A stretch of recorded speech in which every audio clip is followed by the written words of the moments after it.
Buenos Muy días bueno, a muy todos. bueno. Creo que no es casual comenzar una mesa hablando de medios y de narrativas con la juventud, porque a la gente que ya tenemos más edad, es la juventud quien nos ha enseñado que hay otros recursos y que son mucho más efectivos el día de hoy que los que teníamos antes. Micaela, lo primero que tendría yo que decirte es que yo me impacté ayer de conversar con Ale Duques, que justamente es de la comunidad de Chile, que como sabemos es una comunidad que ha vivido con una adversidad brutal, que el antisemitismo es rampante y que desde la cúpula del poder se alimenta. Así es que tienes 22 años, Micaela, si te escuché bien. Ale Duques es un ejemplo para ti, tiene 25, y me gustaría comenzar con que ella nos cuente porque ha hecho una barbaridad de cosas, estar en el Congreso y hacer lobbying para el BDS a los 16 años, a los 18 irse a Israel a trabajar con los parlamentarios y hoy en día con un proyecto de podcast que está alimentando para poder generar narrativa y con una valentía para enfrentarse en manifestaciones públicas palestinas con arropada de su bandera de Israel. Así es que, Ale, creo que la juventud tiene que imperar. Vas tú primero. Bueno, muchas gracias. También quiero recalcar el notable trabajo que ha hecho la Federación de Estudiantes en Chile. La verdad es que se enfrentan en un terreno súper hostil y se nota su avance. Bueno, muchas gracias por esa magna introducción. Bueno, básicamente muchos me preguntan cómo partió mi activismo o a raíz de qué comenzó. Y la verdad es que no sé muy bien cómo dar una respuesta. Fue tan orgánico, fue tan espontáneo y llegué a la conclusión de que fue una respuesta a una necesidad, a una carencia. Lamentablemente, la comunidad judía de Chile es una comunidad maravillosa de personas con un potencial tremendo en muchísimos ámbitos, pero es imposible tampoco entender que ante una tremenda comunidad palestina, intimidante en número, esa comunidad judía de repente se cierra y teme, con justo motivo en muchas ocasiones. Y así comenzó estas carencias en el debate público, que no teníamos representantes en términos no institucionales, sino que personas que podamos ver en la prensa, personas que podamos ver en redes sociales, personas que porten nuestras insignias con orgullo. Y la verdad es que el antisemitismo en Chile es una situación bastante grave, como adelantaba Ariela ayer. Pero nada, me parece que este tipo de instancias precisamente son los lugares y los nichos en donde podemos conversar estas cosas y donde podemos transparentar las cosas que estamos haciendo bien y las que nos faltan por hacer. Gracias, querida Ale. Gabriel, también es un privilegio compartir la mesa contigo, un experto en comunicación, un experto en manejo político, una persona que ha estado involucrada en campañas políticas a lo largo de Latinoamérica y que entiende perfectamente, o eso parecemos creer entender. Lo importante es parecer. Parece ser que entendemos un poco que hemos perdido la narrativa, querido Gabriel, y que tenemos que luchar por ella. Dame un segundo. Pero claro. Yo creo que en este mundo de exceso absoluto de información, porque pareciera que tenemos todo para plantear la verdad, para que se escuche la verdad, lo que estamos encontrando alrededor es que la verdad se ha convertido en una realidad construida socialmente por medio de algoritmos donde cada uno, y el ejemplo perfecto te lo diría con respecto a México, de donde yo parto, todo mundo a nuestro alrededor creía, por ejemplo, quién iba a ganar en las pasadas elecciones y que iba a ser por un amplio margen, sabíamos, pero nunca el alud brutal con el que nos enfrentamos.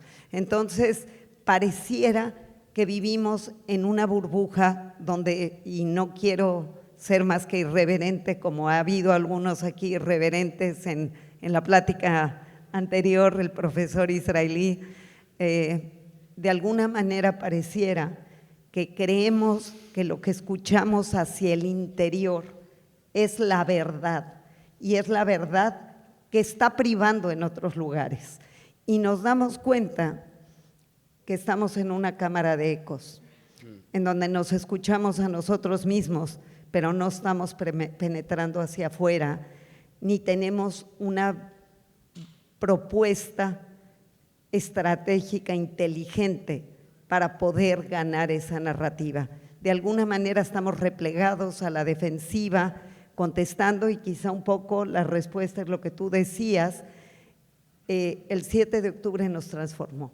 El 7 de octubre ya no hay manera de seguir pensando como pensábamos, y más vale que creemos una nueva estrategia que no sea la defensiva y que de alguna manera nos pueda llevar a otro sitio, cuando menos en la lucha que estamos haciendo. Yo quisiera saber cómo has repensado esa realidad más allá de las instituciones, y qué bueno que haya think tanks, más allá porque es la institución, pero también es cada una de las redes de cada uno de nosotros las que tiene que poder permear de otra manera hacia afuera. Sí, tomo algo que decís que me parece que es muy claro y que se habló en distintos momentos en las distintas mesas que tuvimos. Hemos perdido la narrativa, sí, pero porque también hemos perdido algo que tiene similitud con lo que pasó el 7 de octubre. Nos han avasallado, lo llaman algunos pogrom, otros ataque terrorista, no importa el nombre en este sentido quizá. Lo que sí es que nos han vulnerado no solamente en nuestras barreras físicas, sino en nuestro ego y en nuestra capacidad de explicar lo que sucede.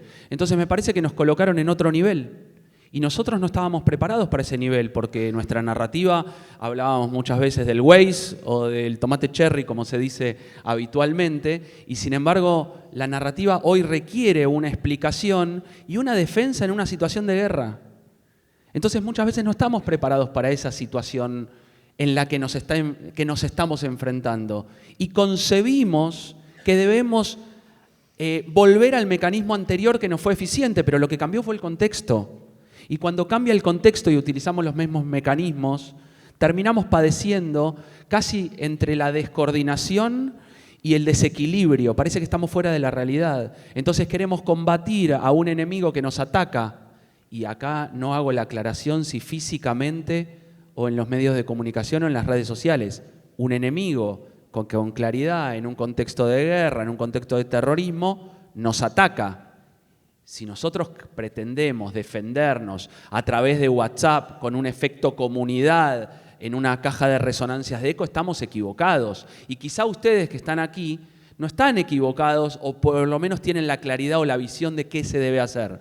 Sin embargo, yo les aseguro que cuando vayan a su segundo círculo, tercero máximo, pero vayan a las personas que tienen alrededor, probablemente no tengan claridad ni de qué hacer, ni cómo defenderse, ni a quiénes les tienen que hablar. Entonces hay mucha confusión.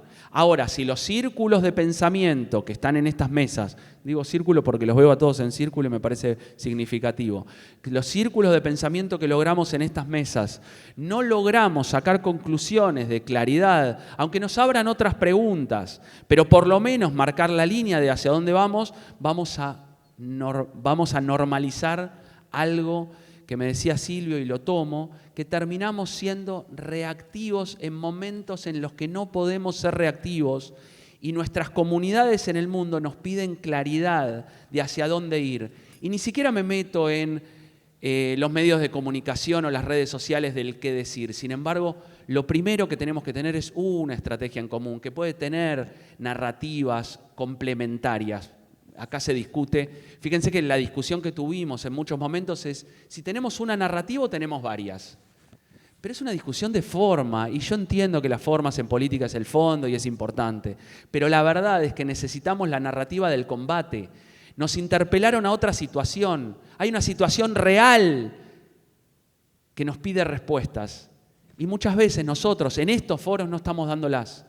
Incluso les voy a decir algo que tomo de recién de nuestra amiga chilena joven que estuvo aquí dando un discurso. Es verdad, nos faltan jóvenes y queremos capacitar a las nuevas generaciones, y en vez de hacerlo vivencial, quizá lo queremos hacer con asbará pura o con enseñanza, y quizá es convivencia, con participación, con invitación.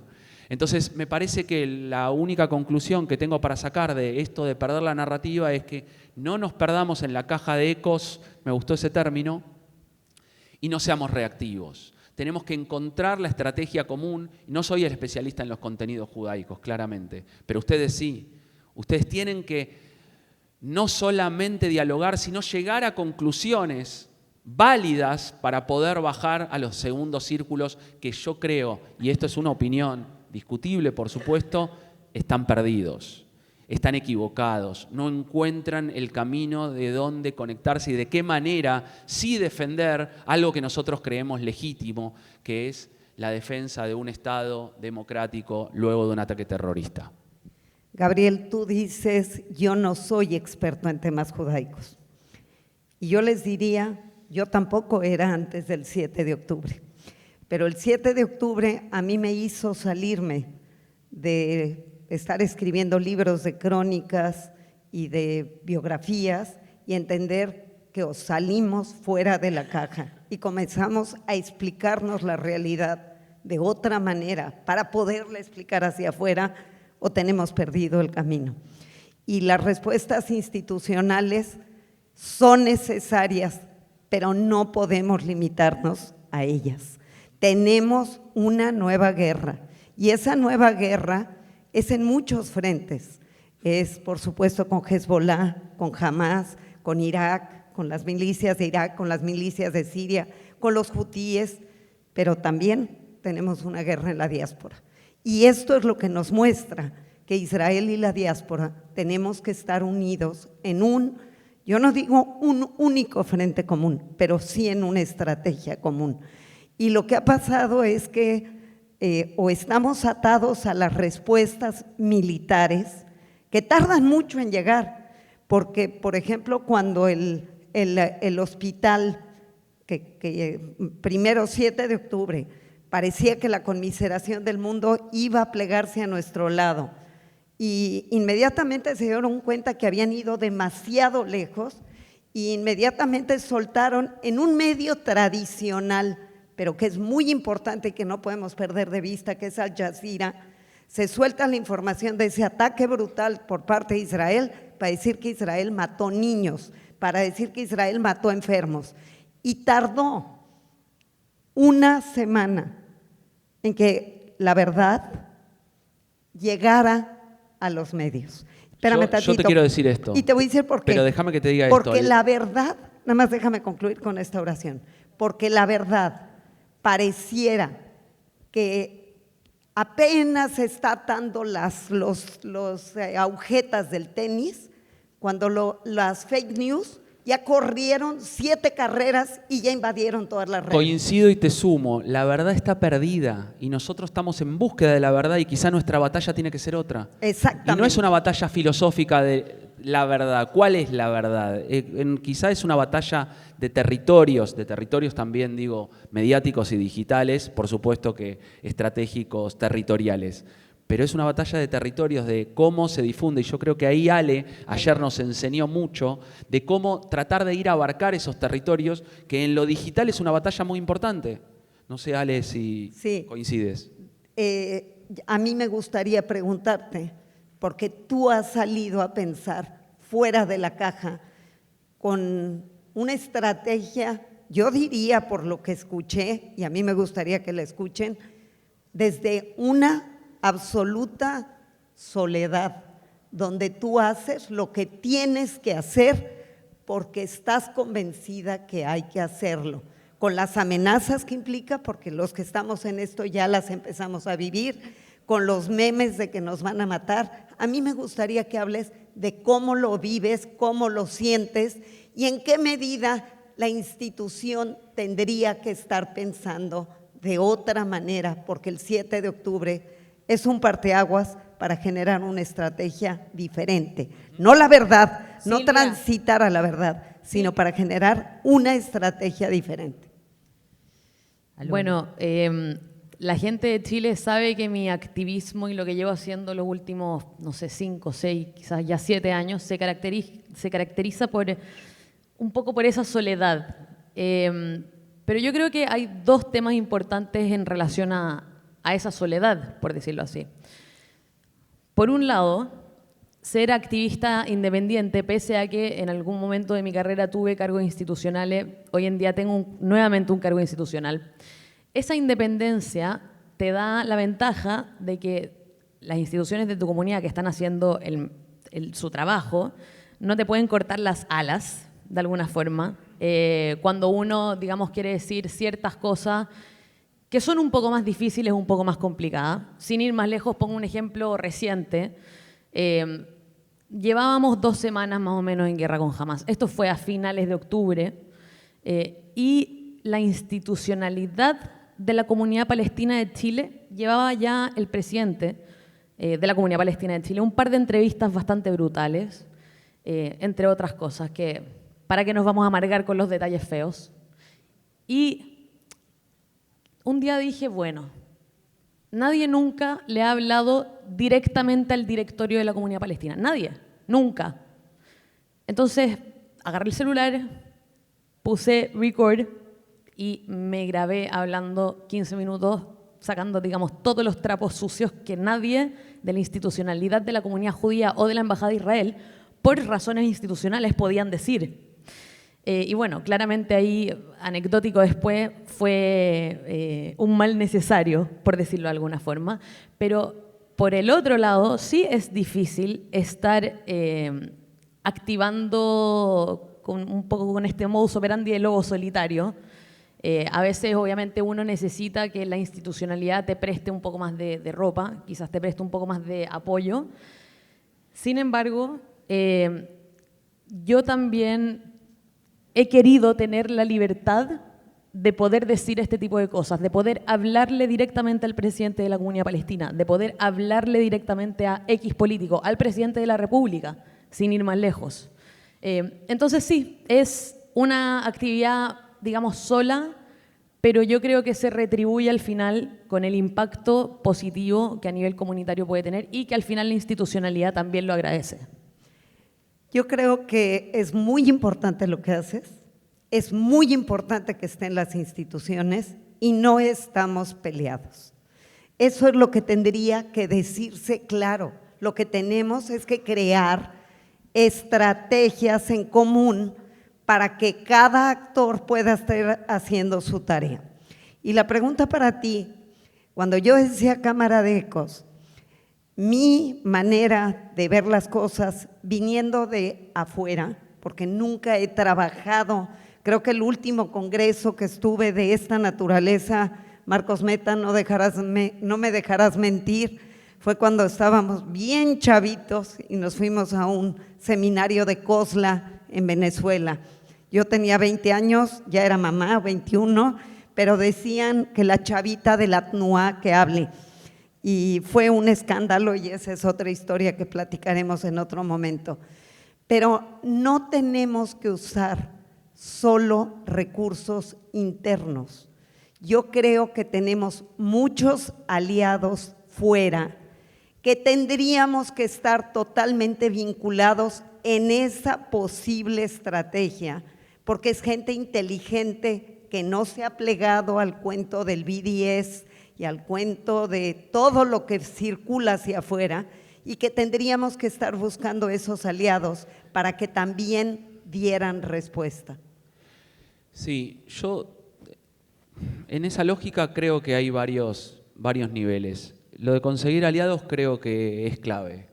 Me parece que es interesante, es importante, sobre todo por algo que surgió en la mesa que tuvimos recién en el desayuno, que decía Gaby Sherman recién, que es: somos pocos, los judíos somos pocos, comparativamente pocos. Entonces me da la sensación de que ahí la estrategia, cuando sos minoría o cuando sos realmente poco en cantidad absoluta, no de ninguna manera discutible el asunto, es que tenés que tener una buena estrategia que tenga lógica de adaptación de contenidos y segmentación de contenidos.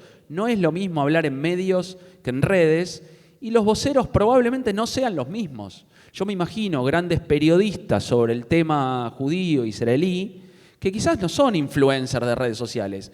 Y me pregunto, ¿no? Me pregunto fuertemente, ¿quién tiene más eficiencia en el mensaje? Y bueno, sí, todos, pero cuando uno en digital, Ale va a coincidir conmigo, miramos indicadores, vemos la cantidad de seguidores, de visualizaciones, sabemos que eso es difícil de medir en los medios de comunicación quizá, nos encontramos con que hay veces que las redes sociales tienen un impacto muy, muy superior a lo que creemos en los medios de comunicación. Entonces, me gusta tu comentario de, bueno, todos son importantes. Sí, claramente, la estrategia tiene que tener a todos todos los canales de comunicación con sus distintas adaptaciones de formato y voceros. Ahora, digo, si somos pocos y no tenemos una estrategia clara, no nos ponemos de acuerdo nosotros, la verdad que tenemos un problema muy grande y es nuestro el problema. No es que nos están atacando solamente, el problema es que nosotros primero no nos estamos poniendo de acuerdo. Entonces, lo primero es eso. Lo segundo, conseguir voceros avesados, adaptados a cada uno de los segmentos y de los canales. Entender quién es nuestro destinatario, a quién le estamos hablando. Muchas veces no entendemos a quién le hablamos. Acá se dice nuestro único destinatario. Si yo les pregunto, seguro hago una encuesta, muchos van a decir, bueno, nuestro único destinatario no son los rivales, porque con esos no hay que convencerlos, no son los nuestros, porque estamos convencidos, son los que, bueno, no entienden mucho y hay que convencerlos o persuadirlos de que nuestra batalla es justa y legítima. Yo digo, quizá hay que ser menos ambiciosos en el planteo. En principio no subestimaría la estrategia hacia el nosotros. A mí, yo no tengo claro que haya una estrategia con una narrativa clara de dónde tenemos que ir a apuntar de corto, mediano y largo plazo. Un plan de negocio. Fabi me decía que tiene plan de negocio en su institución, plan de negocio no, plan de comunicación, de marketing, un plan estratégico. Entonces digo, no tenemos plan de corto, mediano o largo plazo, una tabla de Excel. Entonces digo, eso no lo tenemos, nos quejamos de que debería venir quizá de Israel o de algún lado. Entonces nos quejamos, no tenemos plan estratégico, no definimos voceros, segmento. Entonces digo, primero tenemos un problema interno, es como salir a la batalla o salir a jugar una disputa futbolística o deportiva y no saber bien cuáles son nuestras fortalezas y qué es lo que tenemos que hacer. No sabemos lo que tenemos que hacer. Entonces, a partir de ahí, digo, si somos pocos, tenemos que lograr que nuestros voceros tengan contenido, que sean valientes y no solamente tengan contenido, sino que sean contenidos. Ella habla de soledad y lo único que me llama, que me resuena la palabra es ¡qué valiente! Claro. En Chile, con el miedo y valiente y sola, y ella marca la soledad. Entonces digo, eso no me permite vislumbrar como una estrategia marco. La estrategia te da contención. Y ahí vuelvo a lo anterior y cierro. Digo, voceros, cuidados, contenidos, con contenido y a partir de ahí lograr alianzas. Porque las necesitamos esas alianzas, pero primero nosotros. Fíjate que a mí me resuena mucho lo que dices, porque justamente desde el 7 de octubre queriendo contestarnos las respuestas y yo dándome cuenta que nosotros mismos no sabemos dar las respuestas, no tenemos la información adecuada, no tenemos los contenidos adecuados. Me metí a hacer una investigación a fondo, además de estar muy activa, y estoy por eso, a algunos se los he contado, por publicar un libro, que si me preguntas para quién es, que sale yo creo que en septiembre, está en librerías, y me encantará que esté en cada uno de sus países, y yo estoy dispuesta a ir a donde sea, que se llama Por Nuestras Libertades, antes de que sea demasiado tarde, claves para entender el Medio Oriente y el oscurantismo que se avecina en Occidente. Y mi objetivo son dos públicos, el nuestro, que tengamos claves, que sepamos por qué la ONU, por qué la UNRWA, por qué el dinero de las universidades, cómo surgió lo de Diversity, Equality and Inclusion y el BDS, cómo surgió todas las dudas que tenemos y que llega de alguna manera a respondernos también a nosotros. Pero vos fíjate, Silvia, que tu libro, que es muy importante, pero muy importante,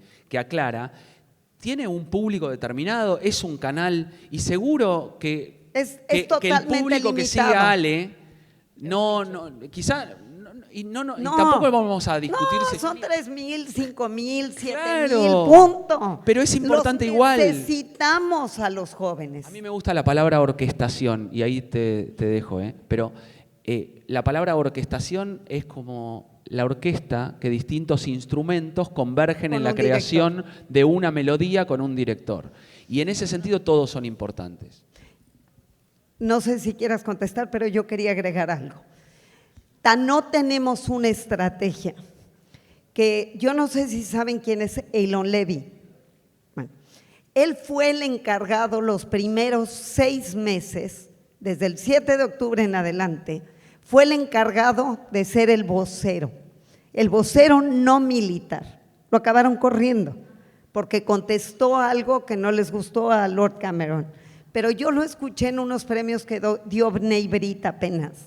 Y me pareció que aquí está la estrategia y yo quiero retomarla, salvo que ustedes quieran agregar algo antes. Sí hay una propuesta clara de qué tendríamos que estar haciendo. Yo solo tengo una pregunta para Ale, que es sobre la eficiencia en redes. ¿Qué has notado que has tenido eficiencia en tus redes para trasladarlo a todos? Mira, de hecho justo iba para allá y estaba muy atentamente escuchando porque quería que tratemos de entrelazar ambas preguntas. Las redes sociales, voy a dar un statement que claramente es mi opinión, pero es una opinión basada en años de estudio de redes. El estudio de redes es lo más aritmético que uno puede tener. Obviamente, los medios de comunicación tradicionales uno los puede medir en rating, si es que uno tiene un periódico, cuánto se vende el periódico, pero las redes es lo más aritmético que hay y puedes medir tu alcance. Yo creo que hoy por hoy las redes sociales tienen un mayor alcance que los medios tradicionales. Esa ha sido mi experiencia.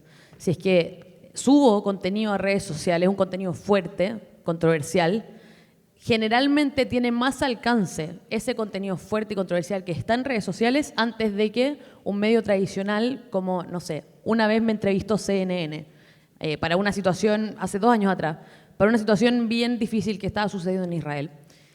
Y también al mismo tiempo subí algo a mis redes sociales al respecto y lo segundo tuvo muchísimo más alcance, muchísimo más eco, el efecto mariposa es más potente. Y en ese sentido, yo creo que en cuanto a estrategia, quiero decir algo que no son mis palabras, así que le voy a dar el crédito a mi señor padre, que él me lo dijo. Dijo, los judíos, o sea, Am Israel en general, en la guerra mediática se comporta exactamente igual que el ejército de Israel. Yo como, ya, no tenemos una estrategia de guerra, tenemos tácticas de guerra. Y por eso, cuando hay una cierta descoordinación en las tácticas de guerra, o en el fondo depende, tu éxito de la operación depende 100% en una táctica de guerra y no en una estrategia de guerra, se pierde. Y esa es la experiencia que yo he tenido versus lo que es la narrativa palestina, especialmente en Chile, que encuentro que es la narrativa palestina de debate, digamos, de la vía pública más sólida a nivel latinoamericano. No solamente por el tamaño de la comunidad, sino por el nivel de entrenamiento en debate que empiezan a tener desde muy temprana edad. Por lo tanto, cuando yo empecé a implementar esto que para nosotros los judíos es casi como contraintuitivo, porque tácticas de guerra es más improvisado, nosotros sobrevivimos, generalmente nos resulta, pero en el momento en que yo empecé a usar, ahora va tu pregunta directamente, en el momento en que yo empecé a usar o a replicar la estrategia de guerra mediática de la narrativa palestina, vaciando sus eslogans del contenido que ellos les dan y llenando esos eslogans de nuestro contenido y nuestra narrativa, ahí me empecé a dar cuenta, wow, podemos ganar debates muy fácil. Ayer nos diste unos ejemplos. Sí. ¿Cuáles eran? Eran muy significativos. Sí. Por ejemplo, algo que a mí me gusta y que de hecho, o sea, la gente en Chile me conoce más o menos es como uno de mis sellos. Ellos dicen que la causa palestina, ¿cierto? Palestina libre en general, es una causa anticolonialista y por tanto proindigenista. Entonces yo dije, ¿cómo puedo tomar este eslogan sin tener que explicar literalmente toda la transformación geopolítica del mapa hasta el día de hoy Sencillo. Agarro el mismo eslogan, la misma palabra, sumamente válida, la vacío de su contenido y la lleno con nuestro contenido. Entonces, si es que ellos me dicen que la causa palestina es un movimiento anticolonialista, yo les explico, capaz, espero que quizás a alguno de acá le moleste lo que voy a decir, no sé. Yo digo, bueno, es que el sionismo es un movimiento indigenista. Entonces, si es que ellos agarran un concepto que sobre todo tiene peso en Occidente, ¿cierto? Un Occidente culposo, con cargas del pasado, con mucha sangre en las manos, en donde todos estos conceptos pegan muy fuerte. Si es que ellos dicen que su movimiento es un movimiento anticolonialista, perfecto. El sionismo es un movimiento indigenista. Y ahí la gente, el espectador queda completamente chocado, porque dice, ¿cómo puede ser que existan estas dos fuerzas que al parecer son contradictorias, que están hablando exactamente de lo mismo? Pero cuando empiezan a entender realmente el sionismo o todos los conceptos nuestros como son, yo digo, ganamos los debates porque finalmente tenemos dos elementos clave y el mejor aliado de que se puede tener, la verdad de nuestro lado. Yo creo que tenemos razón. Y adaptada al contexto en el que tenemos. A la narrativa contexto palestina. Líquido. No, digo, el contexto en general. Porque si nosotros subestimamos el contexto es como si no tuviésemos análisis obvio. De la situación. Contexto líquido, ciudadanos desinteresados por la política y por las cuestiones de los otros. O sea, les queremos hablar a un sector independiente que no tiene contenidos y queremos nutrirlo de contenidos y no nos están escuchando. No les interesa.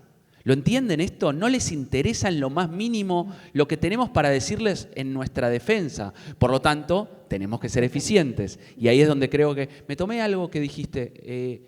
Entrenan en debate. La narrativa palestina está entrenada desde mucho tiempo. Mucho tiempo. Escuchen. Es una locura eso. No, lo que quiero decir es, escuchémonos y tratemos de procesar este contenido. ¿Por qué no lo hacemos nosotros? ¿Por qué no lo hicimos? ¿Por qué somos reactivos? ¿Por qué no hacerlo mañana?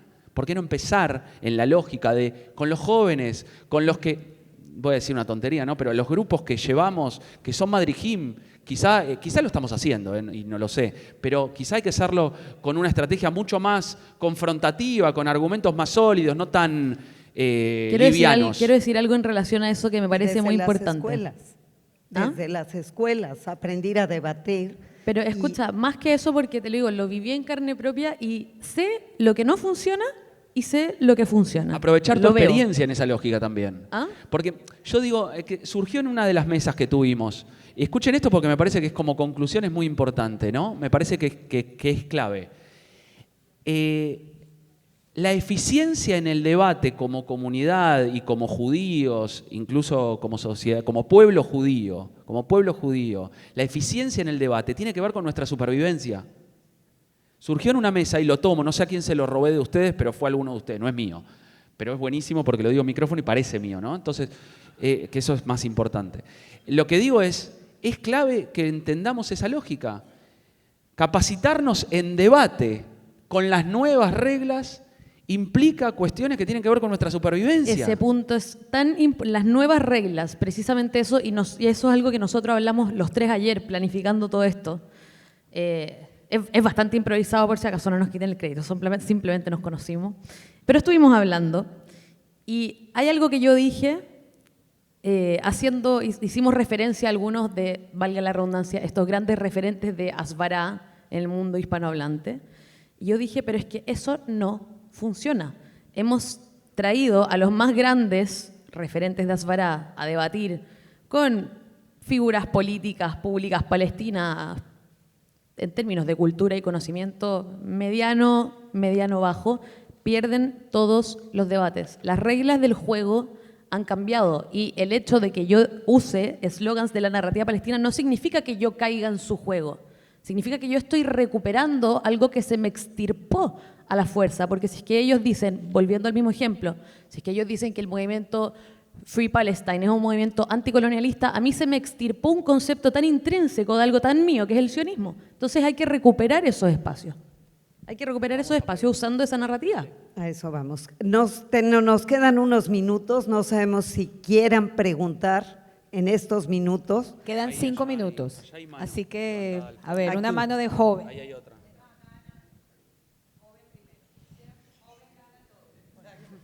Joven gana todo. Bien. Bueno, primero que nada, mi nombre... me levanto. Okay.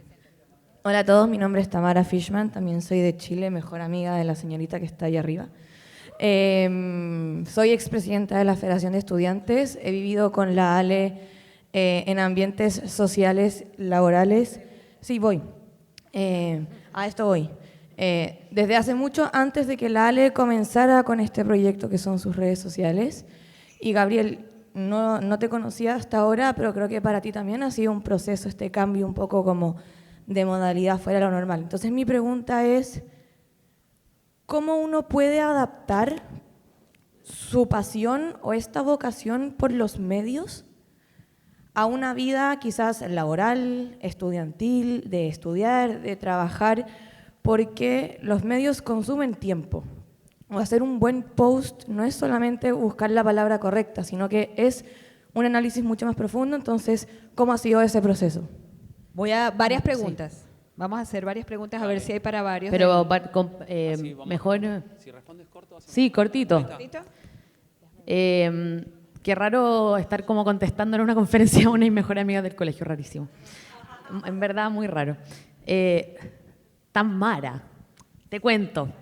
Yo creo que son pocos los que pueden hacer esos dos mundos compatibles y no depende de otra cosa que estar tremendamente apasionado por algo que de alguna forma tienes suerte de que se convierta en tu trabajo. Y yo creo que todo se resume en lo siguiente. Si es que tú te quieres dedicar a esto, si es que tú quieres ser un professional Jew, como se le dice generalmente. Por ejemplo, muchos de los que están acá son professional Jews, es la verdad. En mi caso, desde el ámbito del derecho, yo me quiero dedicar a la litigación internacional, me interesa trabajar en la defensa del Estado de Israel y como que se me cruzan las cosas. Pero yo creo que una persona común y corriente es tiempo, pero si es que quieres hacer de esto tu vida, llega un punto en donde tienes que tomar la decisión en si es que es un hobby y digamos un gustito o si es que vas a ser efectivamente un professional Jew e ir con todo hacia ese target y hacia ese objetivo. A este punto de mi vida en donde estoy tratando de vivir los dos mundos, ya la tendencia se está poniendo un poco más clara hacia un lado. Pero eso, yo creo que yo definir esa te línea. respondería algo muy simple, muy directo. Es, si quieres, por supuesto, hazlo, no hay ninguna duda, pero no es para todos. No es para todos. Esto es para gente que intente capacitarse, saber, porque no se es professional shoot, está bien que te tome el término, ¿no? Shoot, muy argento fue lo mío, muy argento, perdón. Muy argentino, ¿no? No era así, pero está bien, se entendió igual. Te entendieron igual. Bueno, está bien. Bueno, ¿qué va a ser? Es lo que hay. Entonces, lo que digo es, no es para cualquiera, pero de la misma manera que uno aprende a andar en bicicleta, finalmente me parece que es parte del recorrido. Mi función, mi rol, mi trabajo no tiene nada que ver con las vará o trabajar con... Pero trato de buscar dentro de mi... Y voy a tomar palabras de Silvia, ¿no? Dentro de mi propuesta de valor, ¿qué tengo para aportar? Voy a tratar de hacer lo máximo posible porque en mi criterio esto es una cuestión de supervivencia. Nosotros estamos luchando por nuestra supervivencia en este foro, en este ámbito, porque si no lo hacemos, quizá en la siguiente generación no tenga la misma suerte que nosotros, que nos tocó un periodo de mucha libertad, quizás hasta el 7 de octubre. Entonces me parece que es necesario, y es necesario el compromiso entendiendo la lógica de que tenemos que capacitarnos, aprender y entrenar, porque el 7 de octubre nos cambió de nivel, nos cambió el contexto. Es otro mundo el que vivimos los judíos, nos pasa otra cosa. Entonces tenemos que comprender esa nueva lógica y si no comprendemos la nueva lógica y usamos viejos mecanismos, la verdad que vamos a tender al fracaso. Espera, voy a pasar 3 preguntas y tratemos de cerrar, ¿sí? Marcos Meta dijo que esto es un do tank, no un think tank. Entonces yo tengo una invitación. Nace Benishma. Soy Shoshana Turquía, vengo de México y me encanta, como lo dije en el otro foro, soy una partisana de la comunicación, ¿no? Entonces, tenemos una metodología que Cecilia Weissman nos dio en el otro curso, que el que quiera que haya una copia, que es una forma en 1 hora de sacar estrategias y soluciones. Lo que necesitamos es una coordinación activa latinoamericana en la lucha en contra del antisemitismo para resguardar la buena vida judía en América Latina y conectarnos con Israel. Entonces, quien esté interesada, interesado, interesade, nos vemos en el receso, nos sentamos a trabajar y presentamos algo tajles para que regresemos a nuestras comunidades con respuestas, porque las preguntas las tenemos todos. ¿Nos vamos a equivocar? Sí, pero vamos a hacer. Adiós, Anabel. No me cumpliste. Ahora vamos a pasar a ese trabajo práctico, ¿sí? A ver, tienen que ser preguntas, se presentan y preguntas, si no, no les doy el micrófono. ¿Qué tal? Mauro Embe. En mi caso, con lo del hospital, yo estaba en un canal de televisión cuando pasó lo del hospital y el periodista al lado mío lee la noticia de Al Jazeera. ¿Cómo? No. Lee la noticia de Al Jazeera diciendo habían muerto 500 personas y yo estaba ahí y tuve que contestar a eso. La pregunta es, ¿cómo romper ese algoritmo que muchas veces la gente cuando ve le aparece aquello con lo que piensa y a la vez cómo romperlo, cómo irrumpir en ese algoritmo? ¿En el algoritmo literal, como de las redes? No literal, no literal. General. Sí, el tema es de reacción. Perdón, ¿hay otra pregunta? Vamos a hacer varias y tratemos de unirlas. Hola, mi nombre es Agustín. Dijiste, el sionismo es indigenista. Me gustaría saber 3, 4, 20 frases, consignas que han funcionado, con las que rompiste eso que decías que hay que romper de narrativa. Buena pregunta. Última. Me encanta esa pregunta. Hola, soy Elías Dana de México. En concreto la pregunta va a un comentario que salió ahora en JLN el fin de semana, y es que las democracias no pueden ganar guerras pequeñas. Y me parece muy poderoso. ¿Qué opinan de ese concepto en términos de comunicación? Fabuloso, muchas gracias. La primera pregunta la respondo yo, la segunda Ale me dice, la tercera en 1 hora y media la abordamos en conjunto y no vamos a nada. Les quiero decir algo, en la tarde hay workshops con Silvia, con Gabriel, que diría que Alejandra se junte a ti en el workshop tuyo. ¿Cómo no? ¿Sí? Así que pueden elaborar también toda la propuesta de Shosh en ese workshop. Voy a responder muy rápido y muy pragmático. Voy muy pragmático, poco filosófico sobre el algoritmo. Cómo romper el algoritmo, medios de comunicación y redes sociales, que no es literal sino conceptual, que es con repetición de consignas claras, de modo sostenido, con diferentes voceros que logren referencialidad en distintos públicos segmentados. Es muy simple la respuesta, es teórica.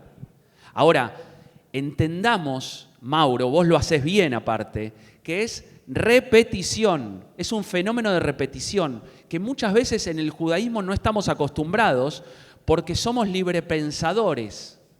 Queremos dar una nueva noticia con una retórica hermosa, con nuevos contenidos para generar nuevas audiencias y creatividad. Es muy bueno el circuito de la creatividad, por supuesto, pero en la batalla territorial, en la batalla donde hay un problema y donde te van a hacer siempre las mismas preguntas, porque están esperando quizás respuestas diferentes, lo que hay que hacer es responder siempre con las mismas respuestas, siempre las mismas respuestas coordinadas y repetitivas. La regla de la repetición tiene 100 años, no la inventamos nosotros y no va a cambiar porque tenemos públicos desinteresados. No les interesa nuestro contenido y si partimos de esa base, vamos a poder, a través de la repetición, ser mucho más eficientes. Ale, vamos a cerrar contigo. Va. Ya.